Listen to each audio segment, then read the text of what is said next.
Sports, Snowstorm delays Toronto Montreal NSL Semifinal to Monday. The second leg of the Northern Super League Semifinal between Montreal Roses FC and AFC Toronto was postponed on Sunday because of heavy snowfall in the Toronto area.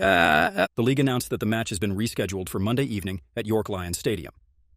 AFC Toronto holds a 2-0 advantage from the first leg. The winner of the two-match series will advance to face Vancouver Rise FC on Saturday in the inaugural NSL Championship Final at BMO Field.